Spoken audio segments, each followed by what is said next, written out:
Good morning students. बेटा fundamental के chapter के बाद आप लोगों की डिमांड आ रही है बेटा गुडविल चैप्टर को लेके नहीं, तो हम लोग बेटे गुडविल चैप्टर हम लोग डिस्कस करेंगे। ये गुडविल जो चैप्टर है चैप्टर नंबर 3 हमारी ग्रेवाल साहब की बुक में दिया हुआ है। चैप्टर नंबर 3 है बेटा हमारा गुडविल के ऊपर। गुडविल के अंदर बेटा गुडविल के नेचर और वैल्यूएशन के ऊपर डिस्कशन होगा बेटा। मैं फिर से रिपीट कर रहा हूँ, नेचर एंड वैल्यूएशन के ऊपर डिस्कस होगा। ये बेटा हम लोग करीब 5 से 6 वीडियो के अंदर हम लोग ये चैप्टर कंप्लीट करने की कोशिश करेंगे। आज हमारा डे 1 है, तो हमारा चैलेंज है कि हम 5 दिन के अंदर हम क्या करेंगे, 5 से 6 दिनों के अंदर में हम ये गुडविल का चैप्टर कंप्लीट कर लेंगे। बहुत ही इंपॉर्टेंट चैप्टर है और 2020 का जो पेपर आया वहाँ पर भी इससे सवाल पूछा गया इनडायरेक्ट तरीके से। इनडायरेक्ट तरीका क्या है उसके ऊपर भी हम डिस्कशन करेंगे। तो डे 1 के अंदर आज हमारा जो टॉपिक होगा वो बेटा थ्योरी बेस्ड होगा। तो मेरे को याद नहीं आ रहा, शायद 2016 में शायद ये क्वेश्चन आया था, 3 नंबर का भी सवाल इसके अंदर में थ्योरी का बना हुआ है। तो हमारा टारगेट क्या होगा, सबसे पहले तो हमारी कुछ बातें जो हम डिस्कस करेंगे इस वीडियो के अंदर में वो हम बात कर लेते हैं। एक तो हम गुडविल के बारे में बात करेंगे कि गुडविल की डेफिनेशन क्या है, गुडविल को कैसे हम डिफाइन करें हम लोग। पहला हमारा काम होगा गुडविल की डेफिनेशन निकालना। मैं बुक के साथ ही इसके अंदर चलूंगा, फिर हम डिस्कस करेंगे बेटा what are the features of goodwill, कि गुडविल के फीचर्स क्या क्या हैं। ये हमारे को थ्योरी नॉलेज होना बहुत ज़रूरी है कि इसके फीचर्स क्या हैं। उसके बाद गुडविल का नेचर क्या है बेटा, नेचर ऑफ गुडविल बहुत ज़रूरी है जानना कि नेचर ऑफ गुडविल क्या है। और बोर्ड में जो सवाल आया था वो इस टॉपिक के ऊपर आया था बेटा, why there is a need for valuation of goodwill, need for valuation of goodwill. अगर एक बात करें हम लोग, क्या गुडविल की वैल्यू निकाली जा सकती है, यही बहुत बड़ा क्वेश्चन है बेटे। किसी की वैल्यू कितनी है गुडविल, ये कैसे पता लगेगा, इस पर भी चर्चा होगी। और अब आगे आ सकता है बेटे इनके ऊपर, कई बार इनके ऊपर आया हुआ है factors affecting the value of goodwill, क्या क्या बातें हैं जो गुडविल को अफेक्ट करती हैं। अगर ये चीज़ें होंगी तो हमारी गुडविल की वैल्यू बढ़ेगी, ये चीज़ें नहीं होंगी तो गुडविल वैल्यू नहीं बढ़ेगी। इस पर भी हम चर्चा करेंगे। उसके बाद नेक्स्ट टॉपिक हम लोगे, यानी टॉपिक नंबर 1 2 3 4 5 6 7 6 टॉपिक होगा बेटा क्लासिफिकेशन ऑफ गुडविल। ये भी बहुत इंपॉर्टेंट है, क्लासिफिकेशन ऑफ गुडविल, जिसके अंदर हम डिस्कशन करते हैं बेटा कि what is the purchase goodwill and what is the self generated goodwill. और इसके बाद हमारे लिए सबसे इंपॉर्टेंट जो आता है वो आता है बेटा हमारे पास जो आएगा valuation of goodwill, methods for valuation of goodwill. कितने तरीके हमारे यहाँ पर दिए गए हैं क्लास 12 के अंदर में, what are the methods for valuation of goodwill. और एक चीज़ और बता देता हूँ बेटा, जो कई बार CBSE ने पूछा है वो यहाँ करेंगे, वो पूछा है what is the meaning of number of years of purchase. मैं यहाँ लिख रहा हूँ what do mean by the number of years of purchase, CBSE ने ये पूछा हुआ है। आज इन सब की डेफिनेशंस को हम लोग यहाँ कवर करेंगे। ये हमारा थ्योरेटिकल पार्ट है रिगार्डिंग गुडविल। तो ठीक है बेटा, आज हमें शुरुआत कर रहे हैं कि कैसे इन चीज़ों को हम लोग करेंगे। ठीक है, सबसे पहले मेरा काम क्या है बेटा, यहाँ पे आज मैं बात करूँगा गुडविल की डेफिनेशन की। गुडविल क्या है, गुडविल का मतलब क्या है बेटा, यहाँ हम जानने की हम क्या करेंगे बेटा, कोशिश करते हैं कि what is the meaning of goodwill. तो आप मेरे साथ यहाँ देखेंगे तो मेरे हिसाब से क्या डेफिनेशन गुडविल की बनती है, आप देखिए बहुत ही सिंपल में है। आपको बता देता हूँ, चैप्टर नंबर 3 यहाँ शुरू होता है और ये पहला ही पेज हमारे पास दे रखा है। तो यहाँ पे हम देखते हैं, तो मेरे साथ ही अंडरलाइन कर लें, बहुत ही प्रिसाइजली हम लोग पढ़ेंगे, बहुत ज़्यादा डिटेल में यहाँ नहीं जाएंगे। क्या है बेटा, तो क्या डेफिनेशन हम गुडविल की समझते हैं, यहाँ देखते हैं बेटा। क्या, when a man pay for the goodwill he pay something which place him in the position of being able to earn more than he would be able to do by his own unaided efforts.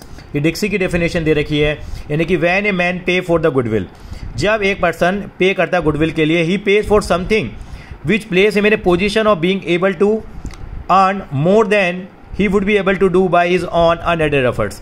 यानी कि अगर कोई इंसान अगर किसी को extra पैसे देता है, वो एक्स्ट्रा पैसे किस चीज़ के लिए देता है, इसलिए देता है ताकि वो क्या कर पाए, he places him in position of being able to earn more than, यानी कि वो अगर अपने तरीके से करता तो उससे ज़्यादा वो प्रॉफिट वो अर्न कर ले। सर बिल्कुल समझ में नहीं आई डेफिनेशन हमारे, हाँ पहले तो समझने की बात हम बाद में कर लेंगे, यानी कि एग्जाम में आए तो आप ये डेफिनेशन लिख के आएंगे। अब मैं आपको आगे बताता हूँ, यानी कि गुडविल का मतलब क्या होता है, गुडविल एग्जैक्टली होती क्या है। कि मैं आपसे कहूँ कि गुडविल की वैल्यू बताइए, हल्दीराम की गुडविल कितनी है बेटे, मेरे को बहुत अच्छा लगता है एग्जाम्पल। आप जाएंगे सर हल्दीराम की तो बहुत गुडविल है, कितनी गुडविल है सर, 10 लाख 50 लाख 1 करोड़ 5 करोड़ 20 करोड़। कैसे निकालें गुडविल, गुडविल निकालना बड़ा मुश्किल है। थोड़ा चैप्टर का इंट्रोडक्शन देने के लिए मैं आपको जरूर यहाँ बता देता हूँ कि गुडविल क्या होती है। छोटी सी बात बताता हूँ, एक रियल स्टोरी है, फिगर्स एक्चुअल नहीं है। आपने नाम सुना होगा वोडाफोन कंपनी का, बेटा वोडाफोन कंपनी है। वोडाफोन कंपनी जो है, इसने पता है कौन सी कंपनी को एक्वायर किया था, हच कंपनी को एक्वायर किया था। हच एक कंपनी थी जिसको कि इन्होंने क्या कर लिया, एक्वायर कर लिया वोडाफोन कंपनी ने। आपने देखा होगा इंग्लिश जो प्लेयर्स हैं हमारे क्रिकेट के अंदर में, आप मालूम है उनकी जर्सी के ऊपर वोडाफोन लिखा होता था, मालूम हो तो आपको। चलिए, यानी वोडाफोन कंपनी ने क्या करा, हज का बिजनेस परचेज करा। वो हज वाले के पास गए, हज वालों को बोला भाई आपके बिजनेस की वैल्यू कितनी है। हज वाले ने बोला 98 करोड़ रुपए है जी, एग्जाम्पल दिया है 98 करोड़ रुपए हैं। तो वोडाफोन वाला बोला चल भाई मैं 100 करोड़ देता हूँ, तू भी क्या याद रखेगा। आपने कहा सर क्यों दे दिए 2 करोड़ रुपए ज़्यादा। 2 करोड़ रुपए इसलिए ज़्यादा दे दिए, उसको लगा कि हज वाला शायद मुझे बिजनेस ना दे, मैं थोड़ा उसको एक्स्ट्रा अमाउंट दे देता हूँ, ताकि एक्स्ट्रा अमाउंट दूंगा तो क्या होगा, एक्स्ट्रा अमाउंट दूंगा तो शायद मुझे बिजनेस को बेच दे। यानी कि इसी कारण से उसने 2 करोड़ रुपए ज़्यादा दे दिए। तो 2 करोड़ रुपए क्या हो गई, जब अपनी बैलेंस शीट बनाएगा वोडाफोन वाला, वो कहेगा मैंने 100 करोड़ रुपए का बिजनेस खरीदा है, जिसमें 98 करोड़ की तो मैंने एसेट्स खरीद ली, 2 करोड़ रुपए मैंने ज़्यादा दे दिए और ज़्यादा की चीज़ के दे दिए मैंने गुडविल को। यही एक्चुअल में गुडविल होती है, अदरवाइज कभी किसी की गुडविल निकाल ही नहीं सकता। मैं कहता हूँ हल्दीराम की इतनी गुडविल है जी 5 करोड़ रुपए, पता नहीं लग सकता। जब तक कि हल्दीराम का बिजनेस बिकेगा नहीं तब तक पता लगेगा नहीं। हम नहीं चाहेंगे किसी का बिजनेस सेल आउट हो, लेकिन तरीका यही है, हर एक इंसान कहता है कि मेरी इतनी वैल्यू है, वैल्यू पता तब लगेगी, तब तक वो चीज़ बिकेगी नहीं, तब तक उसकी वैल्यू का पता नहीं लगेगा। फॉर एग्जांपल एक चीज़ की वैल्यू 50,000 रुपये है, एक्चुअल 50,000 रुपये ही बनती है, लेकिन मार्केट में 60 की बिक रही है। क्यों ज़्यादा बिक रही है, क्योंकि क्या है उसकी गुडविल है। आप ब्रांडेड कपड़े पहनते हैं, आप ज़्यादा पे करते हैं नहीं करते नॉर्मल कपड़ों से, कपड़ा तो कपड़ा होता है, आप ब्रांड के नाम के पे करते हैं, वही क्या है बेटा, गुडविल है, वही गुडविल है, उसी के ऊपर हम चर्चा करेंगे। तो डेफिनेशन आप बिल्कुल सिंपल तरीके से कह सकते हैं कि when a man pays for the goodwill, इसका मतलब क्या है, he pays for something which place him in a position of being able to earn more than, यानी कि आपको बहुत ज़्यादा अप्रिशिएशन मिलता है, आप कह भी सकते हैं में, वो भी क्या है गुडविल। आप ब्रांडेड कपड़े पहनते हो तो आपको अच्छी फील भी आती है, ये इसी कारण आप एक्स्ट्रा अमाउंट पे करते हैं, यही हमारे लिए क्या है बेटा, गुडविल है। गुडविल की और भी डेफिनेशन है, लेकिन आप एक ही डेफिनेशन आप रख लेंगे तो ये आपका क्लियर हो जाएगा। Otherwise goodwill is an intangible asset which place an enterprises at an advantageous position due to which the enterprise able to earn higher profit, जिसके कारण की कंपनी ज़्यादा प्रॉफिट कमा पाती है without putting the extra efforts. Haldiram वाला बेटा 150 रुपये का हल्दीराम वाला या 147 का छोले भटूरे बेचता है, नॉर्मली आपको 20, 25, 30 रुपये में छोले भटूरे मिल जाते हैं। क्यों खाते हैं इतना महंगा हम लोग, क्यों, क्योंकि उसकी क्वालिटी है, क्वालिटी के पीछे हम जाते हैं, क्योंकि क्या है हल्दीराम की गुडविल है, प्रोडक्ट अच्छा यूज किया होगा, छोले अच्छे होंगे, भटूरे अच्छे होंगे, ऑयली कम होंगे, और साथ साथ में एम्बियंस तो आपको मिलता ही है। तो आई think so this is goodwill. उसके बाद नेक्स्ट हमारा जो टॉपिक था, हमने कहा था गुडविल के बाद हम बात करेंगे इसके फीचर्स ऑफ गुडविल की बात करेंगे बेटा, क्या क्या फीचर्स हैं गुडविल के हमारे बेटा। उसके बाद हम डिस्कस करेंगे what are the features of goodwill. तो भैया गुडविल के फीचर्स हैं बेटा, मैं आपको साथ साथ में पढ़ाता चला जा रहा हूँ क्या क्या फीचर्स हैं। देखिए पहला क्या है, it is N intangible asset. ये क्या है बेटा, इंटेंजिबल एसेट है, ये नज़र नहीं आती, ये हमारी आत्मा की तरह है, सोल की तरह है, जो नज़र नहीं आएगी, शरीर के साथ जुड़ी हुई है। It does not have an physical existence, इसका कोई फिजिकल एग्जिस्टेंस नहीं होता। It is not a fictive assets और and is not a fictive assets नहीं है। इसका मतलब फिक्टिव एसेट्स होते हैं, लॉसेज होते हैं बेटा, जिनको हम 1 साल से ज़्यादा में राइट ऑफ करते हैं, तो एक तरह के लॉस नहीं है। तो आपके एग्जाम में 1 मार्कर या फिल इन द ब्लैंक आ सकता है कि इट इज़ ए टेंजिबल और इंटेंजिबल। आप कहेंगे इंटेंजिबल एसेट है, फिक्टिशियस है, नॉन फिक्टिशियस एसेट्स है, तो नॉन फिक्टिशियस एसेट्स में आ जाएगा। आगे चलते हैं। It does not have an existence separate from that of enterprises. This is normally it is realisable when the business is sold. जब बिजनेस बिकेगा तभी ये इसकी वैल्यू पता लगेगा, अदरवाइज हमारे शरीर के साथ जुड़ी हुई है, ये बिजनेस के साथ जुड़ी हुई है, अलग से इसका कोई वैल्यू नहीं होता। It help in earning higher profit, इससे हम हायर प्रॉफिट अर्न कर पाते हैं। आपको मालूम है it is an attractive force, ये अट्रैक्टिव फोर्स है which bring customer regularly to the place of business, किसके कारण की रेगुलरली प्लेस ऑफ बिजनेस पे हमारे पास कस्टमर्स आते हैं। आगे it comes in to existence due to various factors. क्यों आइए, इसका राजा ना locational advantage, favourable contracts, brands दाद की थी, ट्रेडमार्क, पेटेंट, मार्केट रेपुटेशन, इसके कारण से आ जाएं। लोकेशनल एडवांटेज, आप घर खरीदने जाते हैं, अगर आपको पार्क फेसिंग घर चाहिए तो महंगा मिलता नहीं मिलता, क्यों, क्योंकि उसकी गुडविल है।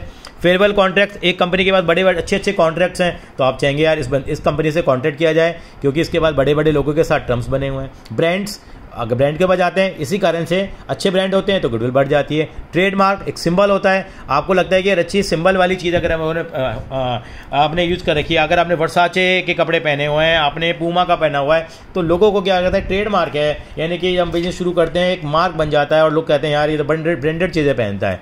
और पेटेंट एंड किसी चीज़ को बनाने का एक्सक्लूसिव राइट आपके पास है। और मार्केट रेपुटेशन जो होती है वो भी गुडविल बनाने में हेल्प करती है। Value of goodwill is subjective as it depend on the assessment of valuer, इसकी वैल्यू सब्जेक्टिव है बेटा, सब्जेक्टिव है, इसकी वैल्यू कोई फिक्स नहीं बता सकता, केवल अंदाजा है, केवल जो हम लोग कैलकुलेट करते हैं। वो कैलकुलेट करने का रीज़न भी है, वही बताएंगे। In the context of partnership, हाँ जी आ गया, it is the value of share of profit सेक्रीफाइड by the sacrificing partner.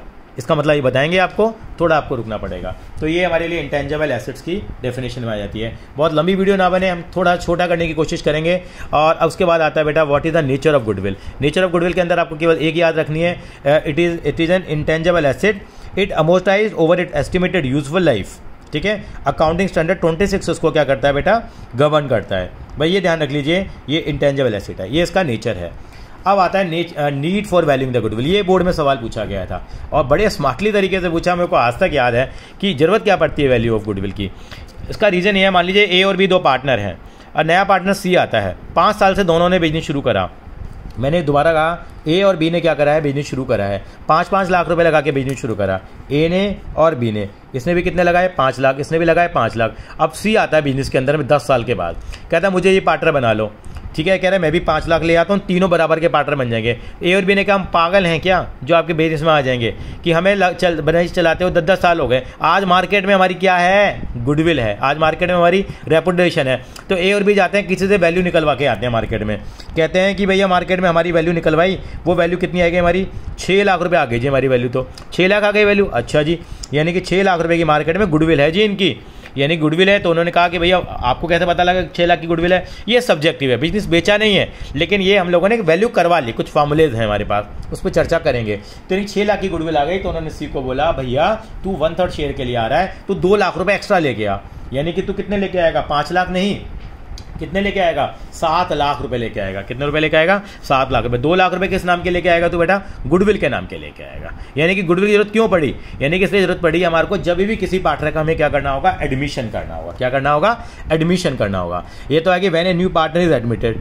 अब इसका उल्टा सोचो, अगर कोई पार्टनर रिटायर हो जाए, रिटायर का मतलब पार्टनरशिप से चला जाए, मान लो ए और बी में से बी चला जाता है, 10 साल के बाद बी गया, सी आ गया, तो क्या करेंगे, बी कहेगा 10 साल तक मैंने जो इतनी मेहनत करी है, मुझे इसका क्या चाहिए, मेरे को शेयर चाहिए, गुडविल का शेयर चाहिए, तो उसको हम दे देंगे। यानी क्योंकि पार्टनर आएगा तो उससे गुडविल लेंगे, कोई जाएगा तो 10 साल तक जो मेहनत करी है उसका तो उसको शेयर मिलना ही चाहिए, तो उसको हम लोग दे देंगे।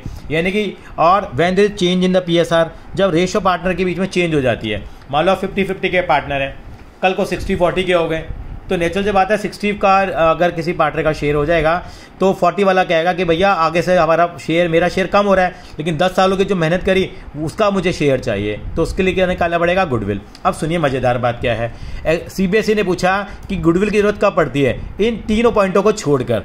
तो बच्चे तीनों पॉइंट याद करके जाते हैं, तो उन्होंने बाकी के 3 पॉइंट पूछ लिए, बताओ कि कहाँ जरूरत पड़ती है गुडविल की। तो गुडविल की जरूरत हमें यहाँ पड़ती है, क्या, when A partnership firm is sold.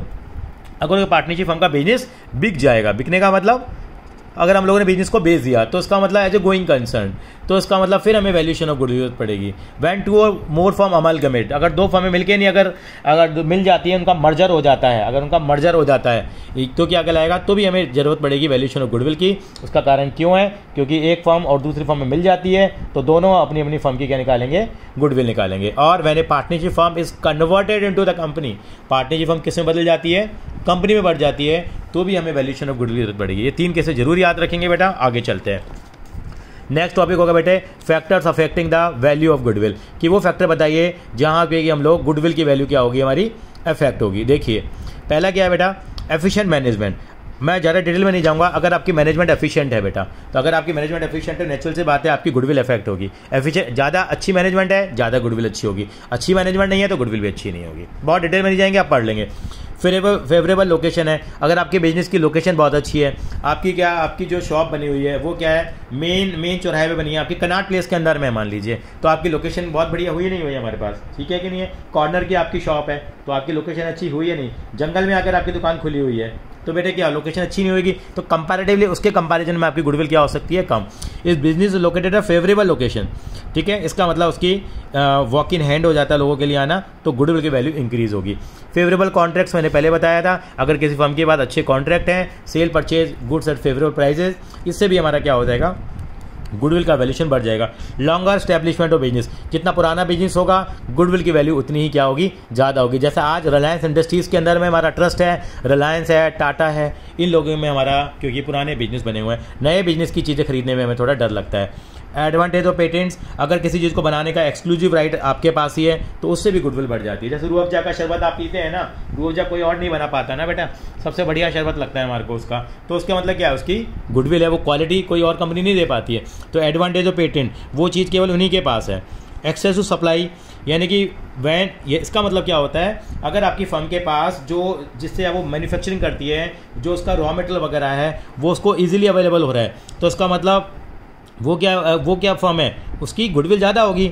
Otherwise normally क्या होता है, when supplies are difficult to get, तो मतलब आपको इजीली ये सामान मिल रहा है लेकिन और लोगों को नहीं मिल पा रहा, आप समझिए, तो आपकी गुडविल बढ़ जाएगी। यानी कि अब सैनिटाइजर की इतनी प्रॉब्लम आ रही थी, लेकिन कंपनी है उसको सैनिटाइजर के लिए जो सामान चाहिए बनाने के लिए इजीली मिल पा रहा है, तो उसकी गुडविल क्या हो जाएगी, ज़्यादा हो जाएगी, क्योंकि वो आसानी से मार्केट में सेल कर पाएगी। क्वालिटी तो मैटर करती है, आप पढ़ जाने की जितनी अच्छी क्वालिटी होगी गुडविल की वैल्यू भी उतनी ही ज़्यादा होगी। मार्केट सिचुएशन ही बहुत इंपॉर्टेंट रोल करती है। ये 1 मार्कर क्वेश्चन में आपसे पूछे जा सकते हैं, how market situation help in the valuation of goodwill या अफेक्टिंग द गुडविल। तो क्या लिखेंगे, when a business firm demand for the product dealt in the higher than supply, it will lead to the lower capital requirement and higher profit, it will thus increase the value of goodwill. Nature of business पे भी depend करता है कि goodwill क्या होगी।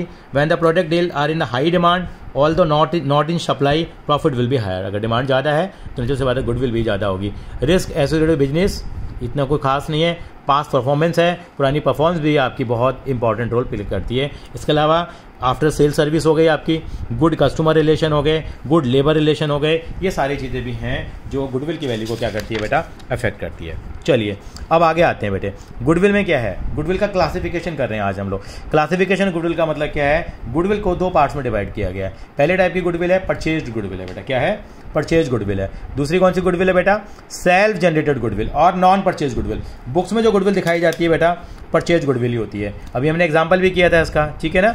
When the goodwill is that goodwill with the firm is paid consideration, जिसके लिए company ने कुछ पे किया है इन कैश और इन काइंड, ठीक है। When a business is purchase and purchase consideration more than the value of asset, when more than the value of assets. कितनी वैल्यू थी जब वोडाफोन ने बिजनेस खरीदा आज का, आपके कैसा 98 करोड़, हमने कितना पे करा 100 करोड़, डिफरेंस कितना आ गया 2 करोड़ रुपए आ गया। ज़्यादा पे करोगे तो क्या है, गुडविल है, और कम पे करोगे तो बैडविल नहीं होती बेटा, वो बैडविल तो वर्ड ही नहीं है। इसका मतलब हमारा कैपिटल रिजर्व आ गया, हमारा फायदा हो गया, यानी कि हम माल सस्ते में लेके आ गए। और हम लोग बुक्स में जो दिखाते हैं वो कौन सी गुडविल दिखाते हैं, हमेशा परचेज गुडविल दिखाते हैं। आगे चलते हैं बेटा, यानी कि ये हमारी बात हो गई है परचेज गुडविल की। उसके बाद हम चलेंगे बेटा सेल्फ जनरेटेड गुडविल पर चलेंगे। सेल्फ जनरेटेड गुडविल आखिर क्या है, what is self generated goodwill. Self generated goodwill का मतलब क्या है, नॉन परचेज गुडविल, ठीक है। ये गुडविल हम केवल वैल्यू करवाते हैं, किस बेस पे, कि हमारे पास बहुत अच्छी लोकेशन है, हमारे कस्टमर्स बहुत अच्छे हैं, हमारी आफ्टर सेल सर्विस बहुत अच्छी है, बहुत सारे फलाना ठिकाना चीज़ें बना देते हैं। लेकिन इस गुडविल को कभी भी बुक्स में हम नहीं दिखाते, इसको हमें राइट ऑफ करना पड़ता है। वो कौन सा सेक्शन है, सॉरी स्टैंडर्ड है, जिसके बेसिस पे हम राइट ऑफ करते हैं, AS 26। यानी self generated goodwill is not recognise an asset, तो not accounted in the books of accounts. Books of accounts में इसको हम लोग नहीं दिखाएंगे, ठीक है जी। आई थिंक सो क्लियर होगा। This is the introduction of goodwill.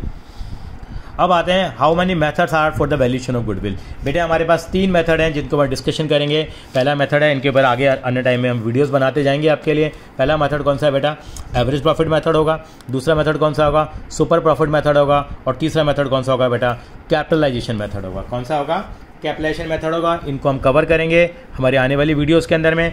तो पहला आएगा बेटा कैपिटलाइजेशन ऑफ एवरेज प्रॉफिट है इसके अंदर भी, और फिर है कैपिटलाइजेशन ऑफ सुपर प्रॉफिट। यानी कि जो जो पॉइंट्स हमने डिस्कस किए थे एक बार देख लेते हैं कि हमने डिस्कस कर लिए हैं। हाँ जी, गुडविल की डेफिनेशन हमने देख ली है, फीचर्स ऑफ गुडविल देख लिए हैं, नेचर ऑफ गुडविल हमारा डिस्कस हो गया है, नीड की जरूरत पड़ गई है, फैक्टर्स अफेक्टिंग भी आ गए हैं, क्लासिफिकेशन भी हो गया है, मेथड्स भी हो गया। हाँ वेरी वेरी इंपॉर्टेंट, ये कई बार बोर्ड में पूछा गया है, number of years of purchase का मतलब क्या होता है। ये जब हम लोग टॉपिक करेंगे तभी हम इसको क्या करेंगे, डिस्कस करेंगे। लेकिन ज़रूर इसके लिए मैं आपको बता देता हूँ, इसकी डेफिनेशन तो आपको भी समझा देता हूँ, फिर भी मैं आपको, ये आएगा हमारे पास बाद में बेटा। इसका ना बेटा 1 मार्कर क्वेश्चन बन सकता है, CBSE में एक बार आया हुआ है। वो कहते हैं केवल डिफाइन कर दीजिए, क्या कर दीजिए, डिफाइन कर दीजिए कि number of years of purchase क्या है। शायद आपको ये डेफिनेशन नज़र आ गई होगी। ये डेफिनेशन सेम पेज नंबर 3.5 पे दी हुई है, ऐसे कैसे रट लेना, दोबारा आ सकता है। Number of years of purchase means number of years for which the firm is likely to earn same amount of profit after change of ownership because of the efforts put in the past. दोबारा बोल देता हूँ मैं, number of years of purchase means the number of years for which the firm is likely to earn the same amount of profit after the change in the ownership because of the effort put in the past। यानी कि आप क्या करते हो, एक इसको magic number के नाम से जानता हूँ बेटा, मैं क्या नाम से जानता हूँ, मैजिक नंबर के नाम से। यानी कि आपकी ऑनरशिप चेंज हो जाती है, चाहे एडमिशन हो, चाहे पार्टनर का रिटायरमेंट हो, चाहे डेथ हो, चाहे रेशियो चेंज हो जाए, तो उसके बाद क्या होती है, आप सोचते हैं कि जो पुराना हमारा प्रॉफिट है वो आगे कितने सालों तक हम लोग क्या करेंगे, इसको मेंटेन कर पाएंगे। यानी कि आफ्टर चेंज ऑनरशिप बिना कुछ एक्स्ट्रा डाले हुए आप कितने टाइम तक वो सेम अमाउंट ऑफ प्रॉफिट को आप मेंटेन कर सकते हैं, वो क्या कहलाता है, number of years of purchase कहलाता है, जिसको हम बाद में डिस्कशन करेंगे। अगली वीडियो के अंदर हम लेके आएंगे हमारे different methods for the valuation of goodwill, जिसमें सबसे पहला हमारा होगा एवरेज प्रॉफिट मेथड को हम डिस्कस करेंगे। थैंक यू बेटा।